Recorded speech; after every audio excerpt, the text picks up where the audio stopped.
మీ business ఏదైనా మీ ఊర్లో promotion చేయాలంటే అది సుమన్ టీవీతోనే సాధ్యం. ఇప్పుడే సంప్రదించండి. నమస్తే, welcome to Suman TV. Kakinada నగర వ్యాప్తంగా రోడ్ల విస్తీర్ణ అనేది జరగకపోవడం ప్రధానంగా ఈ ప్రమాదాలకు కారణమవుతుంది. వాహన ప్రమాదాలకు ముఖ్యంగా కాకినాడ నగర వ్యాప్తంగా జనాభా విస్తీర్ణానికి తగ్గట్లు రోడ్డు విస్తీర్ణ అయితే జరగలేదు. దానికి తోడు రోడ్లు గుంతలమయంగా మారాయి. మరోపక్క ట్రాఫిక్కి సంబంధించి ఎటువంటి సిగ్నలింగ్ వ్యవస్థ లేకపోవడంతో తరచూ ప్రమాదాలు జరుగుతున్నాయి. అయితే మనం ప్రస్తుతం మున్సిపల్ కమిషనర్ గారితో ఉన్నాము.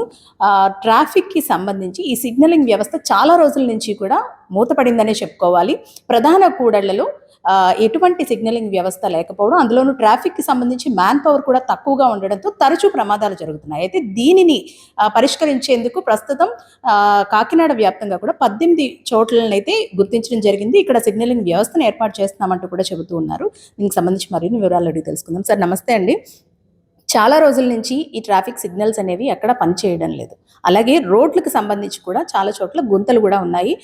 ఈ గుంతల వల్ల ప్రమాదాలు జరుగుతున్నాయి. అలాగే సిగ్నలింగ్ వ్యవస్థ లేకపోవడం వల్ల కూడా తరచూ ప్రమాదాలు జరుగుతూ ఉన్నాయి.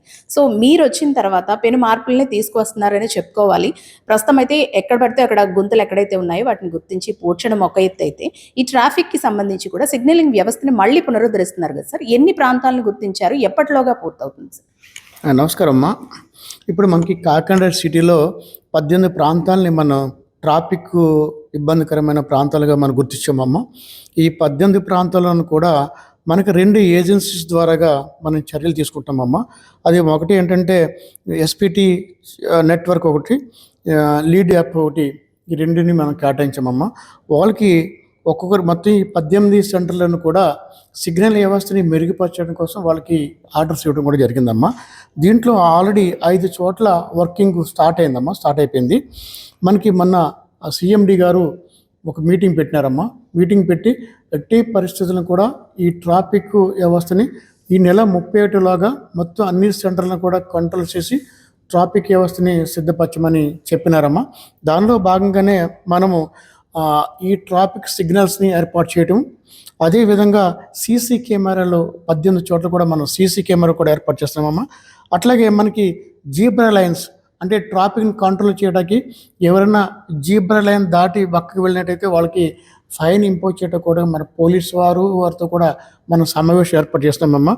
ముఖ్యంగా ఈ టైం లైట్లు కూడా పెట్టడానికి మనం ఏర్పాటు చేస్తున్నామమ్మా.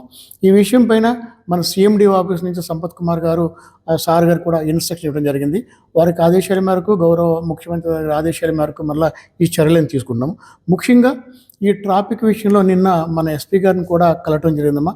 ఎస్పీ గారికి కూడా సార్కి ఎక్స్ప్లెయిన్ చేస్తే వారు కూడా తగిన సిబ్బందిని ఏర్పాటు చేసి ఈ ట్రాఫిక్ కంట్రోల్ చేయడానికి మేము చర్య తీసుకోవడానికి ప్లాన్ చేస్తున్నామమ్మా.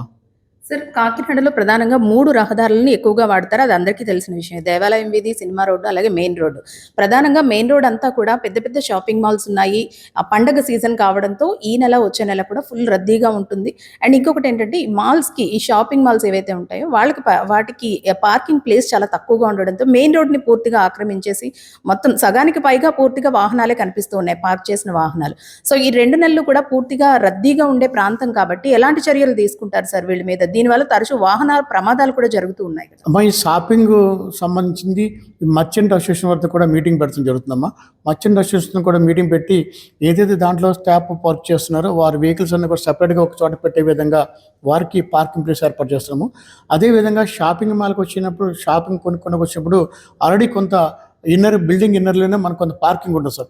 కంపల్సరీగా బిల్డింగ్ ఇన్నర్లోనే పార్కింగ్ పెట్టేలాగా 90% ప్రయత్నం చేస్తాం సార్.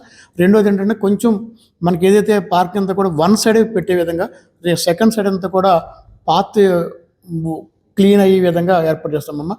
ఇది పోలీసు వారు, నగరం పంచాయతీ వారు ఇద్దరు కూడా కోఆర్డినేట్ చేసుకుని, ఎస్పీ గారితో కూడా కోఆర్డినేట్ చేసుకుని ఈ విదిన్ షార్ట్ పీరియడ్లో ఈ సమస్యను పరిష్కారం చేస్తాం తల్లి. అంటే సార్, ఈ 2 నెలల్లోనే ఈ సమస్య అధికంగా ఉంటుంది. ముఖ్యంగా కొత్త కొత్త షాప్స్ ఏర్పాటు చేస్తున్నారు. దీంట్లో కొత్త కొత్త ఆఫర్ని ప్రకటిస్తున్నారు.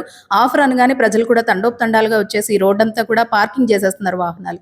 దీంతో ట్రాఫిక్కి ఇబ్బంది కలుగుతుంది, ప్రమాదాలు జరుగుతున్నాయి.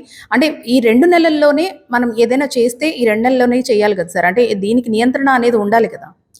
అమ్మ, ఈ నియంత్రణ భాగంగానే మనం కంపల్సరీగా ఈ ట్రాఫిక్ వ్యవస్థను పెడుతున్నామమ్మా. ఈ ట్రాఫిక్ వ్యవస్థను పెట్టి ఎప్పటికప్పుడు మన కానిస్టేబుల్ పోలీస్ వారి సహకారంతో మనం సిగ్నల్స్ ఏర్పాటు చేస్తుంటే ఆ సిగ్నల్స్ ఎవరైతే క్రాస్ చేస్తారో వాళ్ళకి ఆటోగా ఫైన్ పడే విధంగా యాప్ను కూడా రూపొందించామమ్మా. దానిలో భాగంగానే ఎవరైనా if anybody neglected for the rules and regulations of the traffic definitely they are liable for taking action against them sir. Sir మీరు అన్నట్టు యాప్ పురమిత్ర యాప్ ఏదైతే ఉందో దీనికి సంబంధించి అవేర్నెస్ చాలా తక్కువగా ఉంది కదా సార్. అంటే చాలా మంది అంటే ఎక్కువగా ఎవరికి ఈ పురమిత్ర యాప్ గురించి తెలియదు. యాప్ ఉన్నా సరే ఇందులో కంప్లైంట్ చేస్తే ఈజీగా ప్రాబ్లమ్ సాల్వ్ అవుతుందన్న అవగాహన చాలా తక్కువ మందికి ఉంది.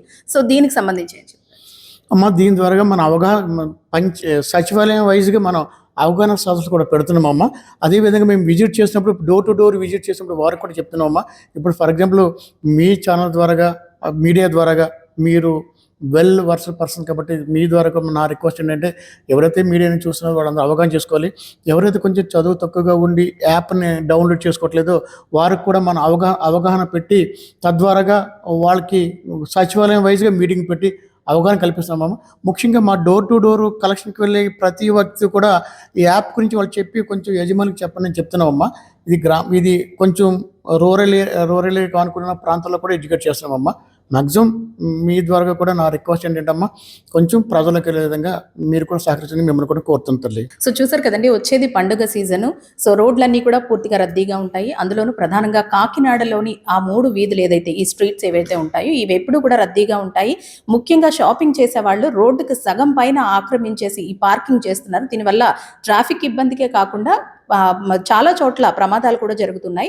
వీటికి చెక్ పెట్టేందుకు కూడా నగరపాలక సంస్థ అయితే ప్రస్తుతం సన్నద్ధమైన పరిస్థితి కనిపిస్తుంది. ఇక ముఖ్యంగా ట్రాఫిక్ కష్టాలకి చెక్ పెట్టడానికి సిగ్నలింగ్ వ్యవస్థను ఏర్పాటు చేస్తున్నారు. నగర వ్యాప్తంగా 18 ప్రాంతాలను అయితే గుర్తించడం జరిగింది. ఇందులో 5 ప్రాంతాలలో ఇప్పటికే ఈ సిగ్నల్స్ అనేవి ఏర్పాటు చేశారు. మిగిలిన 13 ప్రాంతాల్లో కూడా అతి తక్కువ సమయంలోనే ఇవన్నీ కూడా పూర్తి చేస్తామంటూ చెబుతున్నారు. ట్రాఫిక్ సిగ్నల్స్ లేకపోవడం వల్ల తరచూ ట్రాఫికే కాకుండా ప్రమాదాలు జరుగుతున్న నేపథ్యంలో ఈ నిర్ణయం తీసుకున్నట్లుగా కూడా చెబుతున్నారు. కెమెరా పర్సన్ శ్రీధర్తో అనుశ్రీ సుమన్ టీవీ కాకినాడ.